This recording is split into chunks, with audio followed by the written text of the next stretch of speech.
Today I'm talking to 16-year-old George from Manchester, England. He is a Royal Horticultural Society Young Ambassador, BBC Television Blue Peter Gardener, British Dragonfly Society Youth Ambassador, and Radio 2 Big Bee Challenge Ambassador. He has spoken at the Houses of Parliament, and he has even met the Queen. Hi, George. Yeah, all right. Yeah. Happy Plant a Vegetable Garden Day. I read that a garden in your backyard helps the planet by cutting down pesticides, herbicides, air and water pollution, fossil fuel, and energy use. What do you think the best reason for people to plant a garden? Well, I think that it's like having a little nature reserve in your own backyard, and that you can mimic nature in the world.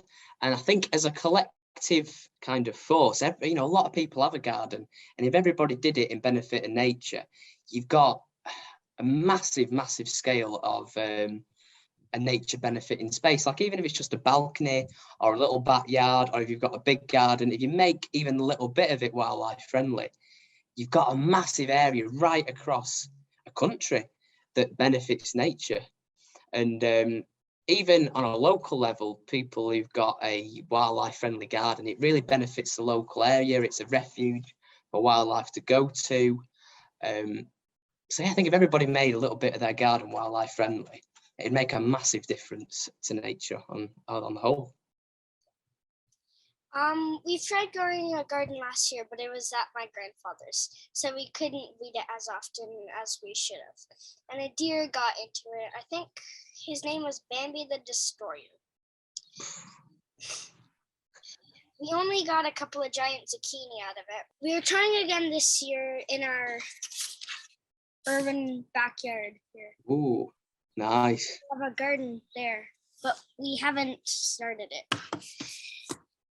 And I planted about 5 seeds each of 30 types of vegetables and probably didn't water them enough. I think I'll have to start again. Any advice for me? Yeah, so making sure you're keeping up with watering is dead important, particularly when the seeds are germinating. For things that, might be threatened by Bambi the Destroyer, making sure you put them out of reach of day.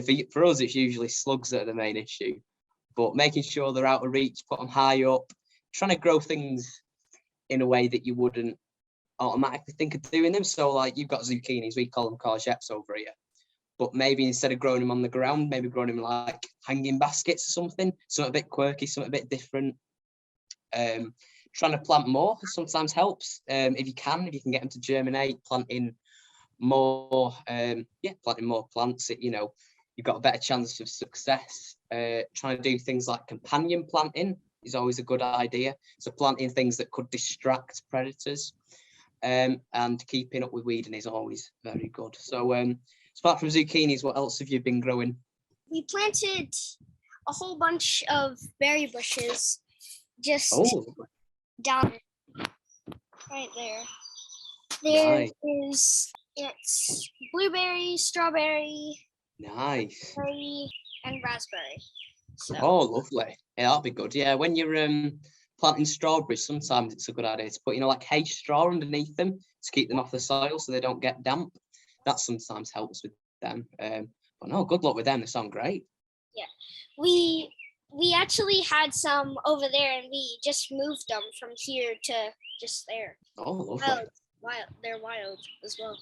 Oh yeah, wild strawberry. Oh, that'll be nice. That. Good luck with them. Yeah.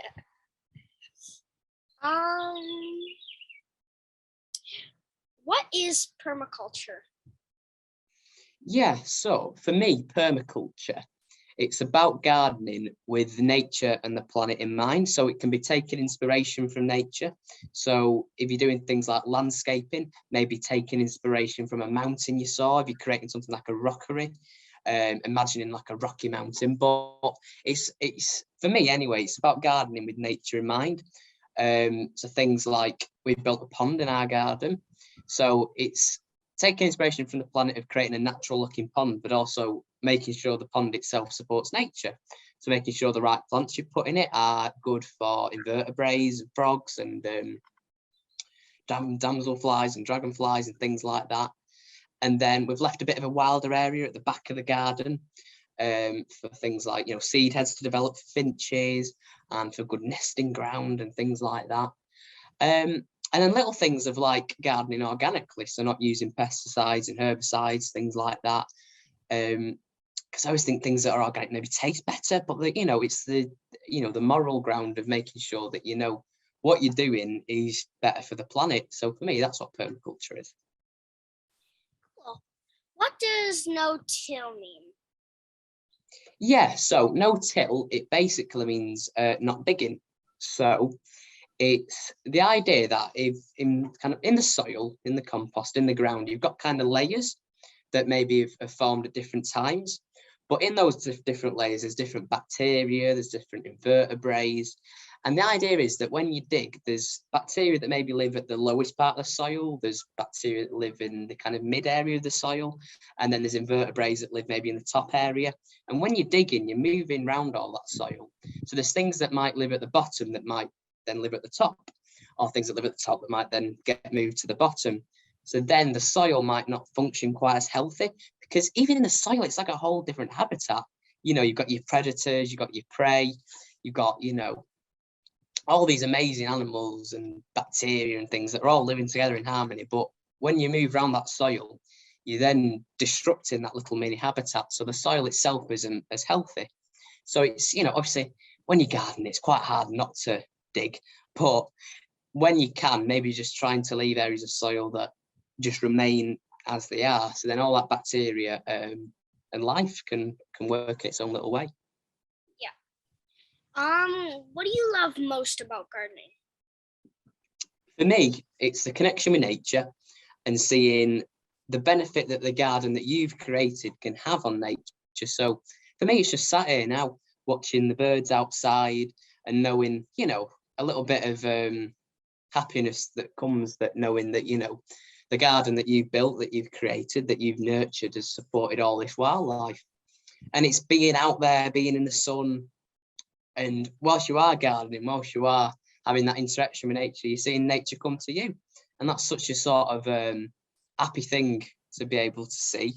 And knowing that you've, created this beautiful, beautiful space and having that sort of harmony and that connection, that you have with nature when you're out in your garden. Yeah.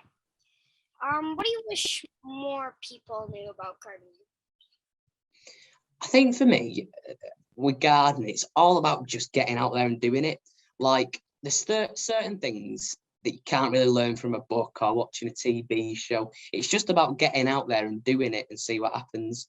We all make mistakes. Like I've probably made more mistakes in the garden than we've had successes, to be fair.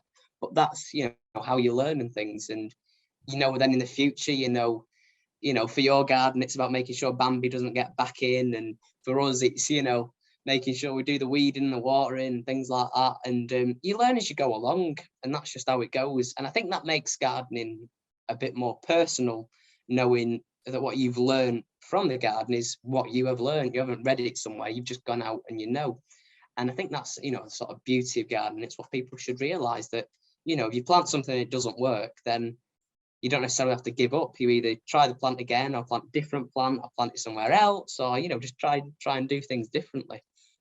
And that is, the true beauty of gardening. It's what people need to see. Because if it fails, why don't you try again? And if it fails again, just try again somewhere else, maybe. Exactly. Maybe try, if it's in the shade, try again in somewhere in the sun. Absolutely. Exactly. And, maybe if you've watered it too much, maybe don't water it as much next time. Or, if you haven't watered it as much, water it a bit more, Yeah.